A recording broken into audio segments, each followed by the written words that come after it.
I'm going around town and delivering, we'll call it Santa cash, to all of our Ukrainian friends. Back in 2022, I decided to sponsor one family from Ukraine. It was like every other American, and I felt bad, and I knew there was something I could do. After about 2 or 3 families that I had relocated into DeWitt, Iowa, the community just fell in love with the families. And they actually came to me, and they raised about $500,000, and they said, please help more people. I'll talk to you later. See you, honey. With that amount of generosity, it just really needed a 501(c)(3). I'm a professor at Augustana College and the founder of Iowa NICE, which stands for Iowa Newcomer Integration Community and Exchange. The Matiitsivs are one of the Ukrainian families Iowa NICE helped to relocate to DeWitt. Natalia and Lub and their 3 children, daughter Yeva and 2 sons, Makar and Tadej. We do the paperwork through U.S. Immigration Services, fill out forms for their Social Security card, fill out forms to get them insurance, get their kids enrolled in school, get them set up with a primary doctor. There are some required tests that the government asked them to do within 90 days. Help them find a faith organization if they desire. We want to make sure the families that we invite here are a good fit for our community. While the Matiitsiv family has lived in DeWitt for almost a year now, the memories of what they experienced before leaving Ukraine remain fresh in their minds. Natalia, you lived in Ukraine for 2 years after the war had already started. What was that like? I would say it was really horrible. Every day we would pray and hope that it stopped. It seemed like it will stop in 3 weeks, it will stop in months, then in half a year, then a year, and then we realized that it won't stop. There were times that we didn't have electricity, we didn't have gas, power. That was a disaster. The kids were sick and you didn't have even water. Tell me about the family you left behind. My sister's husband is a military, so she said, I won't leave him. I have to be there. My mom has to take care of my granny, and they can't leave. We pray every time for them and just hope that everything will be okay for them.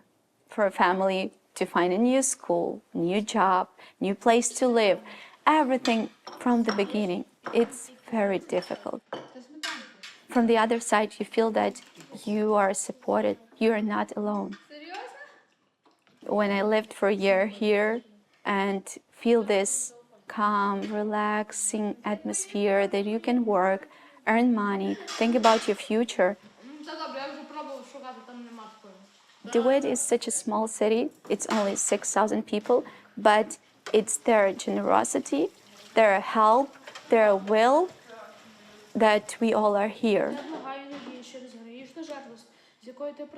Population in the state of Iowa has been falling off every single year. If it were not for immigration, it would be a steep decline. I think they're going to get their actual parole pretty quickly, but the amount of paperwork that it takes to get one family here is incredible. In particular, small communities, we just don't have the infrastructure that typically is needed for new people to come here. The U.S. Department of Agriculture actually paid for us to go and train 7 different counties in Iowa on the work that we do.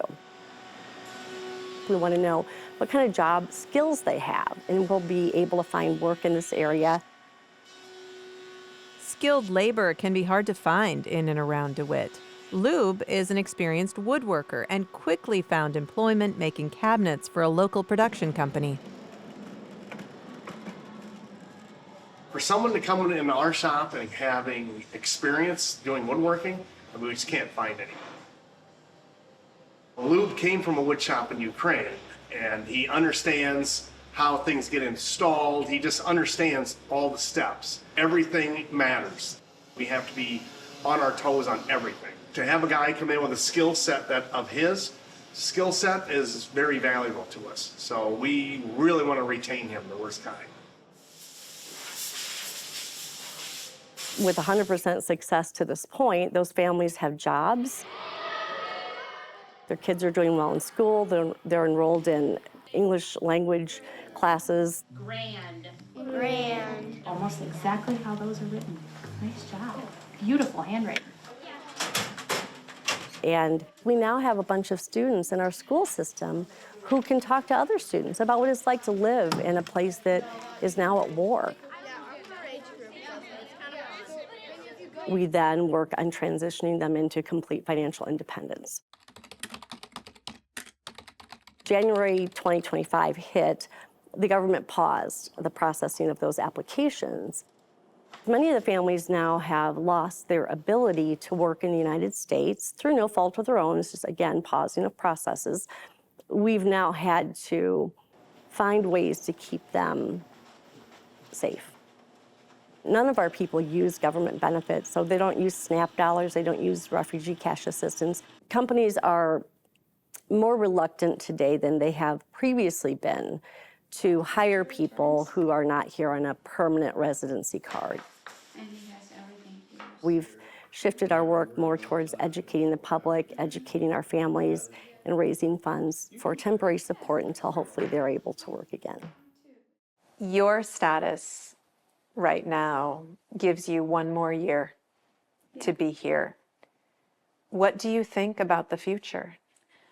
First of all, we will apply for reparole or TPS, whatever we can. But my husband's employer, he said that he wants to apply for a working visa for our family. But I know it's a long time.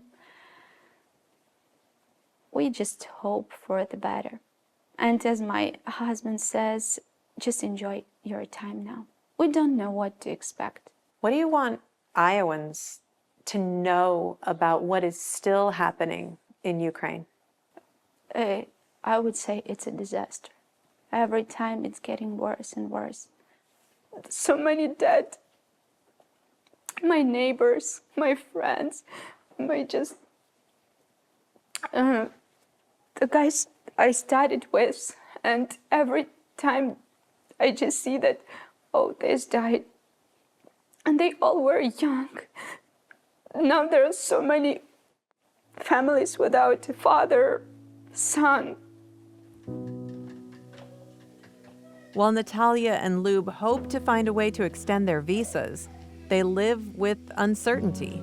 They don't know what the future holds for their family and their lives in DeWitt.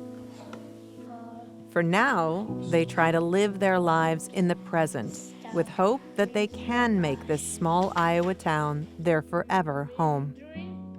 Either the community rallies around their new neighbors and helps support them, or they have to return to Ukraine. It's economic benefit. It's the joy of giving that we receive in our small community. And on a personal level, it's knowing that we've done the right thing to keep families and children in particular safe. These lives that we have here, it's much better than we had in Ukraine.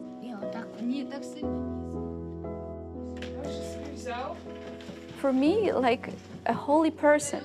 We are looking for saints somewhere in the sky, but they're around us. You don't know who are these people, but I'm really thankful to everyone.